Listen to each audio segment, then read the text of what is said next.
इस वीडियो में आपको बताने वाला हूँ बेस्ट बजट एमोलेड स्मार्टफोन। तो बजट में 3 स्मार्टफोन आते हैं जिसमें आपको एमोलेड डिस्प्ले मिलता है। एक तो Redmi Note 11, दूसरा Macromax in Note 2 और तीसरा है Infinix Note 11। तो अगर मुझे एमोलेड डिस्प्ले वाला सबसे बढ़िया स्मार्टफोन लेना है तो कौन सा लूं? Macromax in Note 2 आपको 13,500 में मिलता है, Redmi Note 11 आपको 13,000 में मिलता है और जो Infinix Note 11 है वो आपको 12,000 में मिल जाता है। तो बेस्ट एमोलेड ढूंढ रहे तो सबसे पहले डिस्प्ले की बात करते हैं कि तीनों से सबसे अच्छा डिस्प्ले किसका है। सबसे बढ़िया डिस्प्ले मुझे लगा Redmi Note 11 का, क्योंकि Macromax in Note 2 में भी AMOLED है पर आपको पता है इसमें थोड़ी प्रॉब्लम है कलर वगैरह की। जो कलर है कुछ वो अनसैचुरेटेड दिखते हैं। अगर आप किसी दूसरे स्मार्टफोन पे से डायरेक्टली शिफ्ट करोगे इस पे तो पर एक हफ्ते के बाद आपको आदत लग जाएगी, फिर आपको वही कलर्स नॉर्मल लगेंगे, तो लॉन्ग रन में कुछ प्रॉब्लम नहीं होने वाली है Macromax in Note 2 में भी।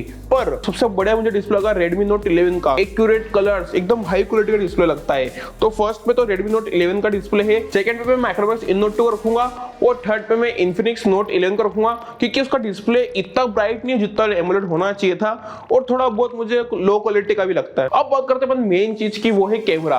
तो Macromax in Note 2 में आपको 4 कैमरा मिलते हैं। 42 मेगापिक्सल का मेन कैमरा, 5 मेगापिक्सल का अल्ट्रावाइड कैमरा और 2 मेगापिक्सल के 2 कैमरा जो किसी काम के नहीं है। वहीं पर Redmi Note 11 में आपको 4 कैमरा मिलते हैं। 50 मेगापिक्सल का मेन कैमरा, 8 मेगापिक्सल का अल्ट्रावाइड कैमरा और 2 मेगापिक्सल के 2 कैमरे। और Infinix Note 11 में आपको सिर्फ एक ही सिंगल कैमरा काम का मिलता है, वो है 48 मेगापिक्सल का मेन कैमरा। तो मुझे सबसे बढ़िया फोटोज लगे Macromax in Note 2 के, उसके बाद मुझे Redmi Note 11 के लगे और उसके बाद लास्ट में मुझे Infinix Note 11 के लगे। जो Macromax in Note 2 है ना, इसका ऑप्टिमाइजेशन बहुत ज्यादा अच्छा है as compare to Redmi Note 11 और Infinix Note 11। थोड़ा बहुत कलर्स को बूस्ट करता है पर डिटेल्स भी अच्छी मिलती है, कलर शिफ्ट नहीं होता। डायनेमिक रेंज तो आपको तीनों में बेकार मिलेगी। सबसे बढ़िया कलर्स Macromax in Note 2 में आते हैं।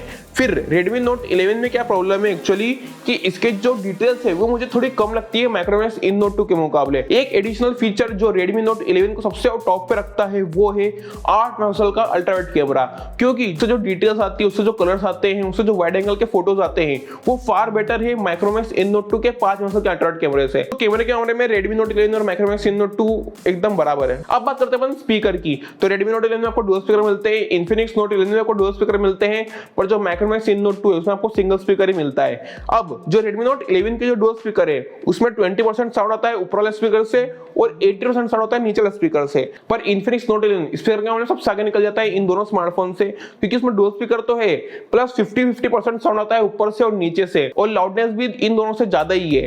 तो बेस्ट स्पीकर मैं बोलूंगा Infinix Note 11 के हैं, फिर सेकंड पे Redmi Note 11 क्योंकि डुअल स्पीकर है और थर्ड पे Macromax in Note 2 क्योंकि एक तो पहला सिंगल स्पीकर है, उसका जो सिंगल स्पीकर है वो भी इतने लाउड नहीं है, बेस भी कम है। रहता है फिंगरप्रिंट स्कैनर, तो तीनों में आपको साइड फिंगरप्रिंट स्कैनर मिलता है और तीनों के फास्ट है। एक चीज मुझे Infinix Note 11 ज्यादा अच्छा लगा कि जो उसका साइड माउंटेड फिंगरप्रिंट स्कैनर है उसका Macromax in Note 2 और Redmi Note 11 के कंपैरिजन में जो पोजीशन है वो नीचे है, तो आपको ज्यादा ऊपर तक अंगूठा नहीं ले जाना पड़ता है। अब बात करते हैं बिल्ड क्वालिटी, डिजाइन की और इन एंड फील की। तो देखो सबसे हल्का मुझे लगा Infinix Note 11, फिर उससे थोड़ा सा भारी लगा मुझे Redmi Note 11 और सबसे भारी मुझे लगा Macromax in Note 2। डिजाइन सबसे बढ़िया मुझे Infinix Note 11 की लगी, फिर मुझे लगा Macromax in Note 2। अब बहुत से लोगों के लिए Macromax in Note 2 डिजाइन के मामले में फर्स्ट पे हो सकता है, Infinix Note 11 सेकंड पे हो सकता है, वो थोड़ी पर्सनल चॉइस है। पर मुझे पर्सनली दोनों ही स्मार्टफोन की अच्छी लगती है, पर Infinix Note 11 की थोड़ी ग्लेशियर ब्लू में जो डिजाइन है ना एकदम रियल लाइफ में आप देखोगे ना तो एकदम ऑसम लगती है। और लास्ट में आपको मिलेगा Redmi Note 11, इसमें आपको ब्लैक मैट फिनिश मिलती है पर इतनी कुछ खास डिजाइन नहीं है, तो थर्ड नंबर पे इसलिए। Macromax in Note 2 में आपको ग्लास बैक मिलता है पीछे जो कि बढ़िया लगता है। फिंगरप्रिंट थोड़े बहुत छपते हैं पर ठीक है, एकदम खुरदुरा फील नहीं होता जब फिंगरप्रिंट छप जाते हैं, ऐसा लगता नहीं कि फिंगरप्रिंट छपे हुए हैं। और Infinix Note 11 में आपको प्लास्टिक डिजाइन मिलती है, ग्लास डिजाइन नहीं है। फिर बात करते हैं सॉफ्टवेयर एक्सपीरियंस की और परफॉर्मेंस की। तो देखो तीनों में आपको Android 11 मिलता है, तीनों के प्रोसेसर के लगभग सेम परफॉर्मेंस है। Infinix Note 11 में आपको MediaTek का Helio G88 मिलता है, इन दोनों में MediaTek का Helio G96 मिलता है।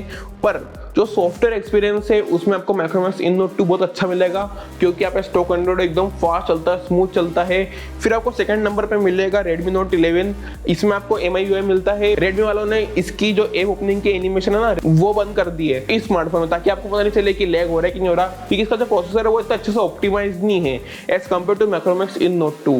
फिर आपको थर्ड पे सॉफ्टवेयर के मामले में लगा इन्फिनिक्स नोट 11। आपको पता ही है उनका जो हाई ओएस कल जो भी आता है वो इतना कुछ खास नहीं, ऑप्टिमाइज नहीं, रेड्स भी आते हैं, ब्लोटवेयर भी बहुत सारे हैं। फिर आती है परफॉर्मेंस मैक्रोमैक्स इन नोट 2 की दोनों स्मार्टफोन से फाड़ू है। इसमें जो प्रोसेसर, रैम, स्टोरेज टाइप का जो ऑप्टिमाइजेशन करा है ना, जो इंटीग्रेशन करा है, मतलब मैक्रोमैक्स वालों ने ध्यान दिया है कि यार कैसे हम इसकी परफॉर्मेंस बढ़ा सकते हैं। क्योंकि देखो बीजेएम में आपको स्मूथ पे अल्ट्रा, मीडियम पे अल्ट्रा और हाई ग्राफिक्स पे हाई फ्रेम रेट का ऑप्शन मिल जाता है, पर इसमें ऐसा नहीं। इसमें आपको स्मूथ पे हाई, बैलेंस ग्राफिक पे मीडियम फ्रेम रेट और हाई का तो सपोर्ट ही नहीं करता ही है, तो हाई ग्राफिक्स में खेल नहीं सकता।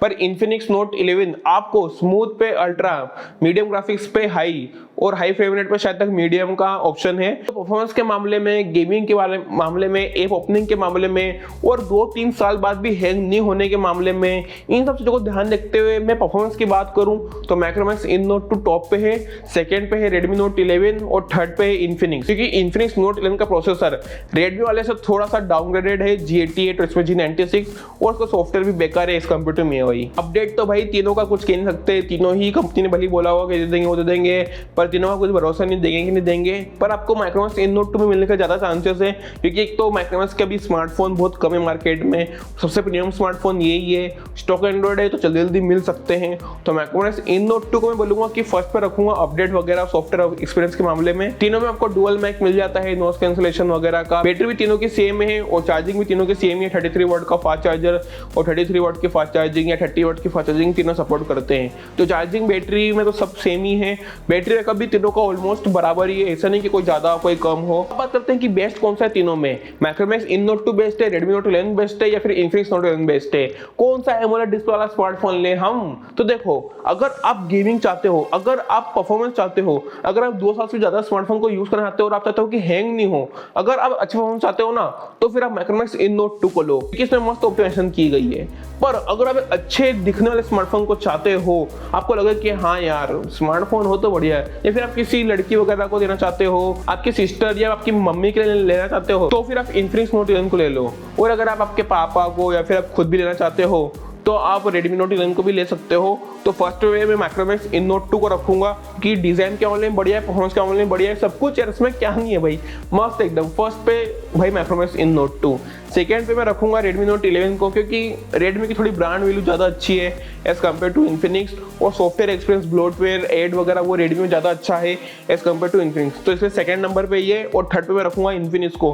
बाकी मैंने आपको तीनों के प्रैक्टिकल सिनेरियो बता दिए कि तीनों के प्रैक्टिकल लाइफ में कैसे तीनों की चीज में अच्छे हैं, किस चीज में बेकार है, ताकि आप डिसाइड कर पाओ आपकी नीड्स के हिसाब से कि कौन सा बेस्ट है। So guys, I hope video से लाइक कर देना, सब्सक्राइब कर देना।